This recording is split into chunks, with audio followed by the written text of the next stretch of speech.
En ce moment même, ça peut être l'une des plus grandes opportunités de toute votre vie. La chute sera tellement violente même s'ils parviennent à résoudre le problème du coronavirus. La crise sera quand même un choc. Et vous devez être beaucoup plus intelligent.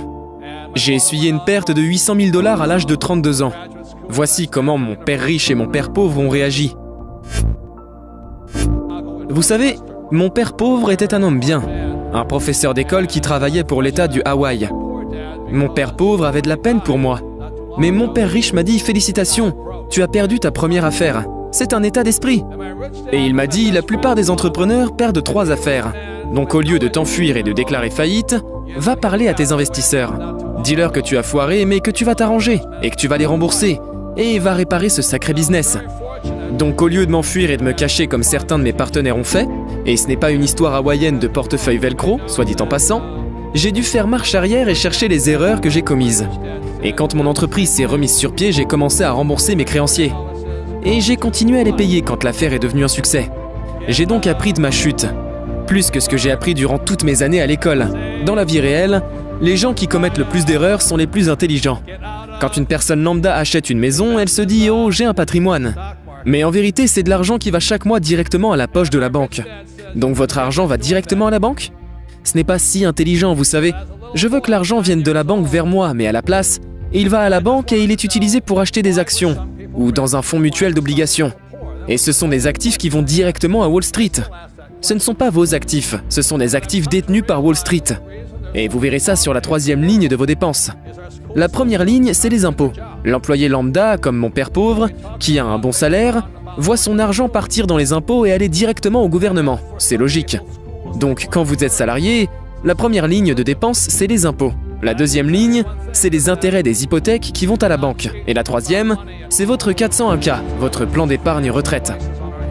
Ou IRA, c'est-à-dire le plan individuel d'épargne retraite, qui vont directement à Wall Street. Regardez ce graphique appelé cadran de flux de trésorerie E et S.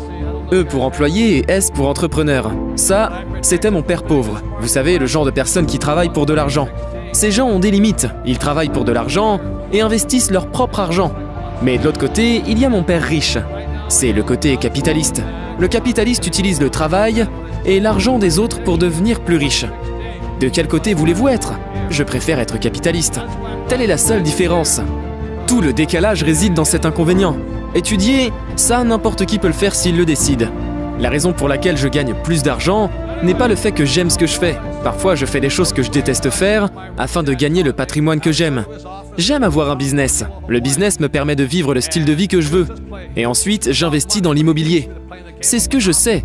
Plus le risque est élevé, plus il nécessite de l'éducation. Le reste dépend de votre volonté d'apprendre.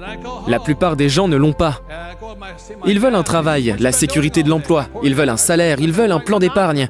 Et c'est pourquoi ils n'y arrivent pas. C'est pourquoi ils ne parviennent pas à aller de l'autre côté. Je ne dis pas que c'est bon ou mauvais, mais je ne voudrais jamais être à leur place. Je l'ai su quand j'avais votre âge. J'ai su de quel côté je voulais être. Mais plus le risque est élevé, plus la rétribution est grande. Et plus grands doivent être votre persévérance et vos efforts dans l'apprentissage et les études. Les riches ne travaillent pas pour l'argent. C'est le revenu le plus coûteux en impôts. Il y a 3 sortes de revenus. Les revenus du travail, de portefeuille et les revenus passifs. Le revenu de travail, c'est le salaire d'un emploi.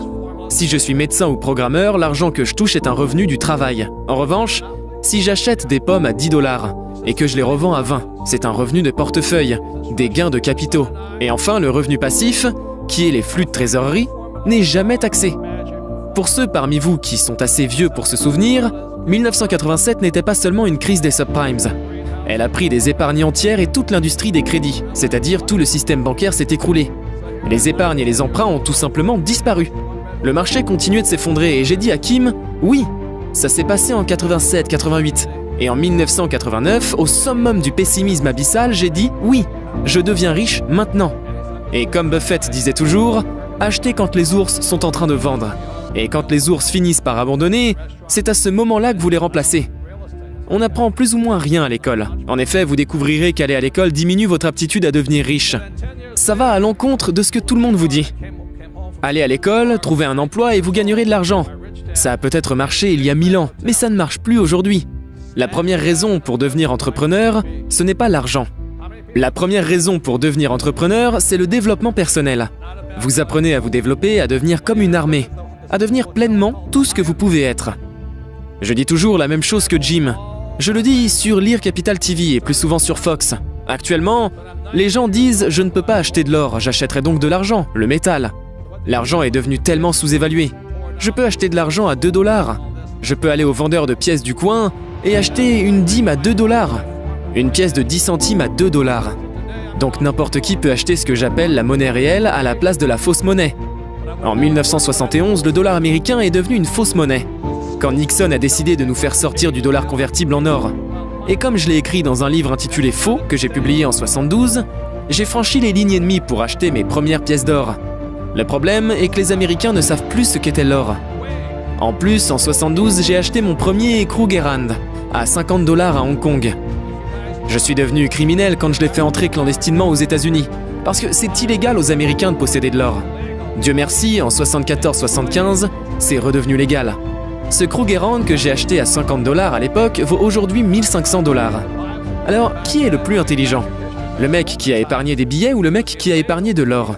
Et l'argent, le métal, est dans la même catégorie, il vaut à peu près 15 $. Donc les gens qui disent qu'ils n'ont pas les moyens d'acheter de l'or ou de l'argent, je ne sais pas dans quelle grotte ils vivent. Chris Duhon l'a dit, quand les gens demandent qu'est-ce qu'on peut faire, n'importe qui peut acheter de l'argent, maintenant. Les prix sont à la baisse actuellement, c'est une bonne nouvelle. Ça vaut moins de 20 $, tout le monde en a les moyens, mais encore, seulement 2% le feraient. C'est la plus grande opportunité de l'histoire, et c'est aussi la pire période de l'histoire. Ce que vous en faites ne dépend que de vous. L'espoir est le propre des gens désespérés, seule l'activité compte. Les histoires des plus grosses entreprises mondiales, telles que McDonald's, Apple, Tesla, Starbucks et bien d'autres, ainsi que les coulisses de leur succès. Alors regarde tout de suite une vidéo de Blux Business. Blux Business est une chaîne qui publie plusieurs fois par semaine des vidéos insolites et inédites sur les grandes entreprises. Cliquez tout de suite sur Blux Business et découvrez maintenant la toute dernière vidéo de la chaîne. À demain.